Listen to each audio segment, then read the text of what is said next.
Padahal malaikat-malaikat sendiri yang sekalipun lebih kuat. Malaikat-malaikat sendiri yang sekalipun lebih kuat. Lebih berkuasa daripada mereka. Tidak memakai kata-kata puja. Ini kan hubungannya dengan simbolis nih.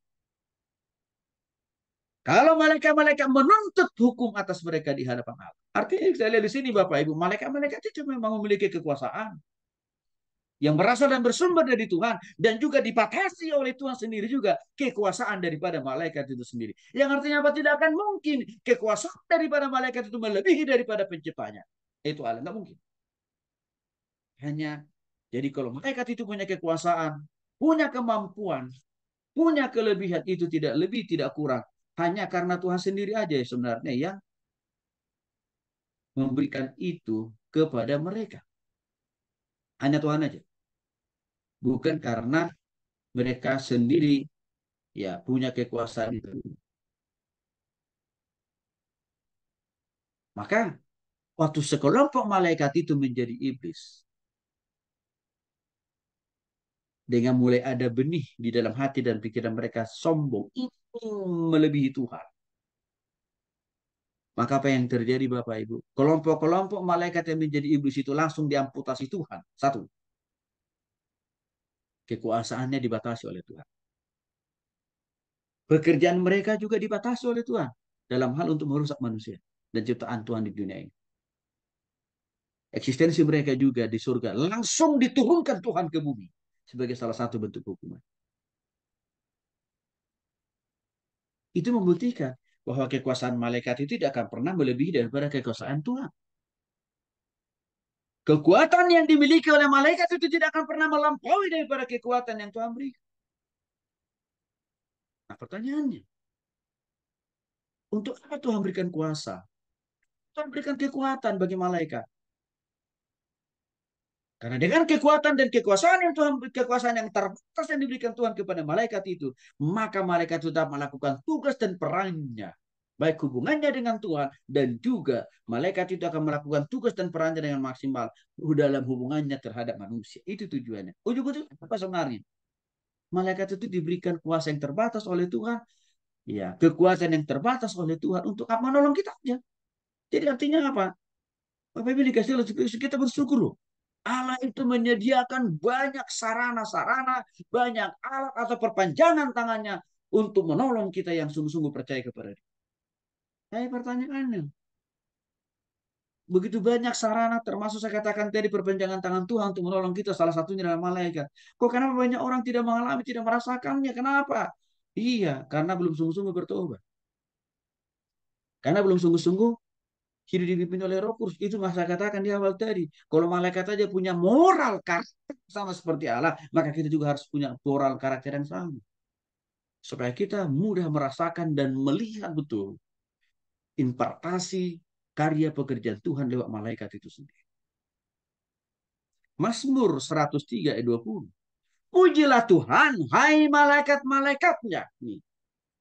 Hai pahlawan-pahlawan perkasa yang melaksanakan firman-Nya. Ingat nih. Istilah lain daripada malaikat itu juga bisa dengan Tuhan memberikan istilah pahlawan-pahlawan perkasa. Dengan mendengarkan suara firman-Nya, Alkitab juga menyatakan bahwa para malaikat muncul dalam wujud manusia. Sehingga boleh dikatakan bahwa mereka juga dapat mengambil rupa atau wujud tubuh jasmani supaya dapat terlihat.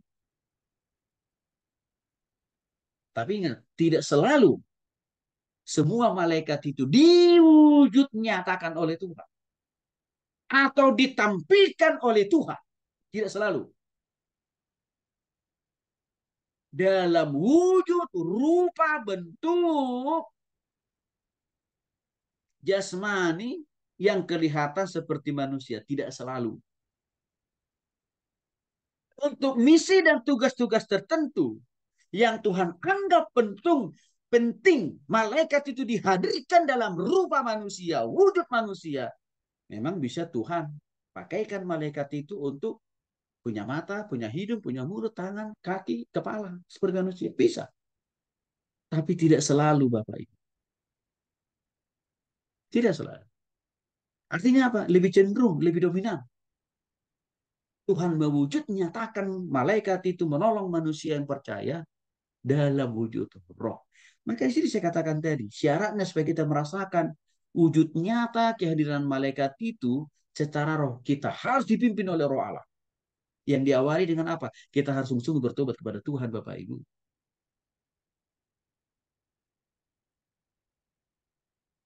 Ya, kita lihat misalkan contoh paling konkret. Kejadian pasal 19 ayat 1 sampai 3. Waktu malaikat datang meyakinkan Lot. Demikian firman Tuhan. Kedua malaikat itu tiba di Sodom. Dua malaikat tiba di Sodom. Sore hari, petang. Lut sedang duduk menyongsong mereka. Lalu sujud dengan mukanya sampai ke tanah. Ya, malaikat itu datang. Ya, dikatakan di sini Lut mendekati para malaikat itu, Bapak. Ya,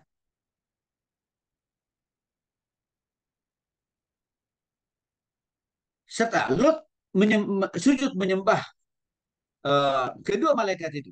Lalu Lut berkata, Tuhan, Tuhan, silakan singgah ke rumah hambamu ini. Bermalamlah di sini dan basuhlah kakimu. Maka besok pagi Tuhan kan boleh melanjutkan perjalanannya. Nah, akhirnya Lut membuka hati, pikiran, perasaan, tapi juga membuka rumahnya supaya malaikat itu datang, bermalam, mampir di rumahnya. Apa jawab malaikat itu? Jawab mereka, tidak. Kami akan bermalam di tanah lapang, artinya di luar saja, kata malaikat. Nah, di sini kan ada percakapan langsung loh antara lo dengan dua malaikat itu. Berarti artinya apa? Malaikat itu tampak dalam wujud rupa manusia. Kan gitu kira-kira. Sehingga itu memungkinkan lo bisa melihat mereka. Ya. Maka kenapa lo sampai mengundang mereka ke dalam ruang mereka? Karena lo melihat, oh mereka ini tamu ini. Ya, kayaknya mereka ini bukan orang sini nih. Dan juga lo melihat, karena waktu itu kan mereka datanya malaikat itu kan sudah sore hari, petang hari. Mereka ini butuh tempat penginap. Berarti di situ ada komunikasi langsung, tatap muka langsung, interaksi langsung antara lo dengan dua malaikat, karena malaikat itu diwujud nyatakan oleh Tuhan dalam raut wajah penampilan manusia. Oke? Okay? Lalu tetapi karena ia sangat mendesak, Lut mendesak kedua malaikat itu untuk mohon dan meminta menginaplah di rumah saya, kira-kira kata Lut begitu. Sehinggalah mereka dan masuk, akhirnya mereka masuk ke rumah Lut. Kemudian dia menyediakan hidangan bagi mereka. Nah, coba di Bapak Ibu ini. Lut memberikan mereka makan dan minum. Dan bahkan dikasih roti yang tidak beragi. Apa yang terjadi? Malaikat itu juga makan deh. Dan sudah pasti minum. Artinya kita lihat di sini. Ya, ada kalanya Tuhan melihat malaikat itu perlu diwujud nyatakan dalam raut wajah penampilan manusia. Bahkan apa? Butuh penginapan, butuh haus, butuh lapar. Gitu loh. Untuk apa? Untuk bisa efektif malaikat itu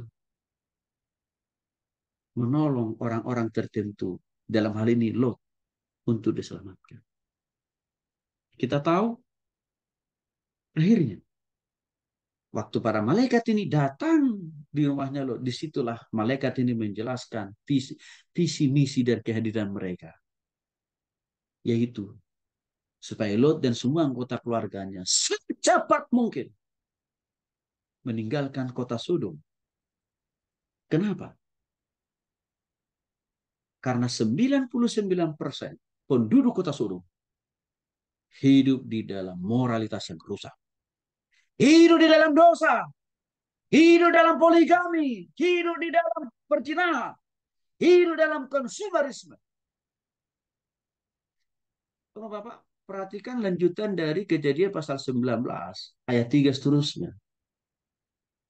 Di kota Sodom ini juga diperlihatkan satu kehidupan yang sangat rusak dalam hal moral. Karena di ayat seterusnya, nanti Bapak Ibu silakan baca. Ya, waktu dua malaikat ini datang, banyak juga penduduk kota Sodom dan Gomora yang mendekati dua malaikat ini, lalu meminta kepada Lot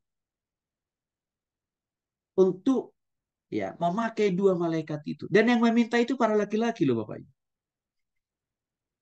Dan malaikat yang nampak pada waktu itu juga diwujud nyatakan seperti laki-laki. Dan memang malaikat itu Bapak Ibu lebih banyak ditunjukkan seperti laki-laki memang, bukan perempuan. Maka penduduk laki-laki itu kota Sodom dan Gomora mengatakan kepada Lot, biarkan ya dia keluar bersama dengan kami. Kami mau pakai.